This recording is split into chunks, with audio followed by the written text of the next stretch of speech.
Olá, pessoal! Sejam muito bem-vindos ao nosso podcast. Eu sou a Maria Eduarda e estou aqui com a Eduarda. Olá, gente! Estamos aqui para conversar sobre um dos gêneros musicais mais importantes do Brasil, o samba. Esse podcast faz parte do nosso trabalho das aulas de Contextos e Movimentos do século XXI. Isso mesmo!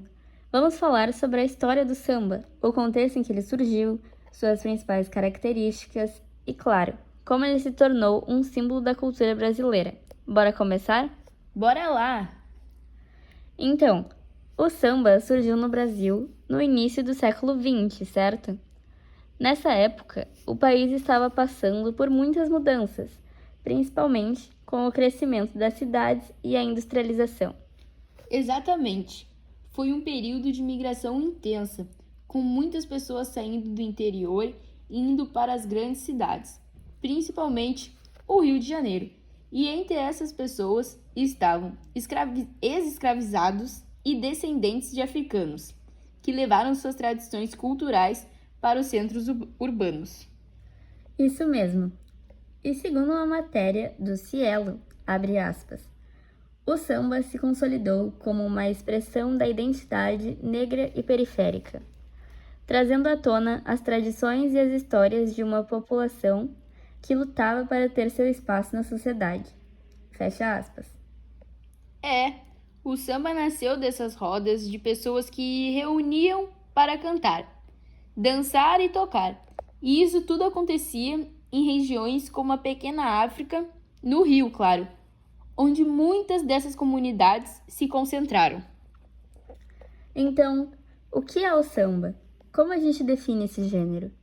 O samba é um estilo musical afro-brasileiro, caracterizado por um ritmo bem marcado e é comum usar instrumentos de percussão como o pandeiro, o tamborim, o surdo e, claro, o mais famoso, o cavaquinho. Isso! E as letras do samba geralmente falam sobre o cotidiano do povo, né? Elas tratam de temas como o amor, a alegria e a tristeza. Exatamente. O samba tem muito das tradições africanas, mas também incorpora influências de ritmos europeus, como o lundu e o machixe. No fim, ele acabou se tornando um gênero único, que representa a identidade brasileira. E o mais interessante é como o samba representa tanto da cultura e da história do Brasil. Ele foi, e ainda é, uma forma de expressão e resistência das comunidades negras e periféricas. Sim, e isso ficou ainda mais evidente nos anos de 1930, quando o governo de Getúlio Vargas começou a usar o samba como um símbolo da identidade nacional. Ele percebeu que o samba poderia unir o país e fortalecer uma imagem de brasilidade. Verdade. Então, o samba deixou de ser visto como algo marginal e passou a ser valorizado como um patrimônio cultural. E até hoje, ele é uma forma de resistência e de valorização da identidade brasileira, principalmente nas favelas e nas periferias. É incrível pensar nisso, né? Como o samba saiu das comunidades e conquistou o coração do país.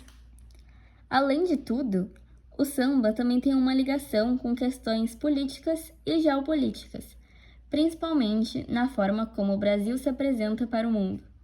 Sim, na época do Getúlio, né? O samba começou a ser visto como uma forma de promover o Brasil no exterior. Ele virou símbolo cultural e o mundo começou a associar o Brasil a essa imagem de alegria e o ritmo que o samba traz, claro. E não é só isso, mas o samba e o carnaval também ajudaram o Brasil a se posicionar culturalmente no cenário internacional. O samba, junto com a bossa nova, levou nossa cultura para fora e ajudou a criar uma imagem única do Brasil. Exatamente. E isso contribuiu para que o samba se tornasse não só uma representação cultural, mas também uma ferramenta de diplomacia cultural. Bom, então o que a gente aprendeu aqui? O samba é muito mais que um gênero musical. Ele é uma expressão cultural que conta uma parte importante da história do Brasil. Com certeza! Ao longo da nossa conversa, ficou claro que o samba é um símbolo de resistência e de identidade para o povo brasileiro. Ele representa a luta por espaço, reconhecimento e a valorização das raízes afro-brasileiras. E o mais legal é que, mesmo com o passar do tempo, o samba continua vivo e evoluindo, mas sempre mantendo as suas raízes. É isso aí! Esperamos que vocês tenham gostado e aprendido um pouco mais sobre o samba e o seu papel na cultura brasileira. Obrigado por ouvirem e até a próxima! Valeu, pessoal! Até a próxima! Tchau, tchau, gente! Obrigado por estarem com a gente nesse papo sobre o samba.